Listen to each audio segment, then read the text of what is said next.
पोटावरची चरबी कमी करणं, फॅट लॉस करणं हा खूप जणांचा प्रॉब्लेम असतो आणि त्यावरती बरेच सारे जे डाएटचे फॅड्स आहेत ते फॉलो केले जातात.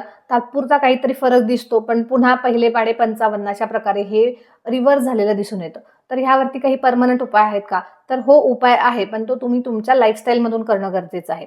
आणि म्हणूनच या व्हिडिओमध्ये तुम्हाला मी ह्या टिप्स देणार आहे. त्यामुळे व्हिडिओ शेवटपर्यंत नक्की बघा आणि चॅनलला लाईक करा, शेअर करा, सबस्क्राईब करा. तर पहिली टिप म्हणजे मध आणि पाणी. मध आणि पाणी हे कॉम्बिनेशन फॅट लॉस करण्यासाठी खूप छान आहे, परंतु यामध्ये लोक चुका करतात. पहिली महत्त्वाची चूक ती म्हणजे मध हे गरम पाण्यातून घेतलं जातं. त्यामुळे मधाचे गुणधर्म न मिळता उलट टॉक्झिन्स क्रिएट होतात आणि त्यामुळे फायदा न होता नुकसानच जास्ती होतं. त्यामुळे मध हे सामान्य टेम्परेचरच्या, नॉर्मल टेम्परेचरच्या पाण्यामध्ये घ्यायचे. 1 चमचा मध, 1 ग्लास पाणी हे तुम्ही सकाळी उठल्यावरती उपाशीपोटी घेऊ शकता किंवा मग दिवसभरात केव्हाही तुम्ही हे घेतलं तरी चालणार आहे. दुसरा जे महत्त्वाचं आहे ते म्हणजे जेवणाची वेळ निश्चित करणं.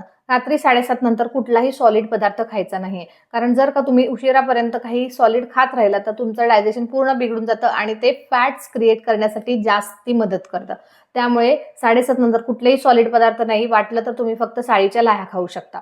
तिसरं म्हणजे शुगर आणि सॉल्ट इंटेक कमी करायचं आहे. बंद नाही म्हटलं, कमी करायचं आहे, कारण शुगर आणि सॉल्ट हे हायग्रोस्कोपिक आहे. त्यामुळे मीठ आणि साखर तुम्ही जितकं कमी कराल, मेद हा जलमहाभूताचा धातू सांगितलेला आहे, त्यामुळे तो फॅट्स वाढवणारा ठरतो. म्हणूनच शुगर आणि सॉल्ट तुम्ही कमी करा, प्रोसेस्ड फूड कमी कराल तर तुम्हाला व्हिजिबल रिझल्ट दिसणार आहेत.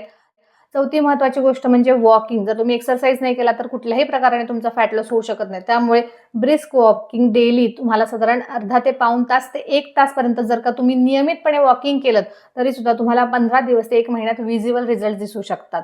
आणि सगळ्यात शेवटची महत्त्वाची टिप आहे आठवड्यातून एकदा उपवास करणे. तर हा उपवास फक्त गरम पाणी पिऊन करायचा आहे, कुठलाही पदार्थ खायचा नाहीये.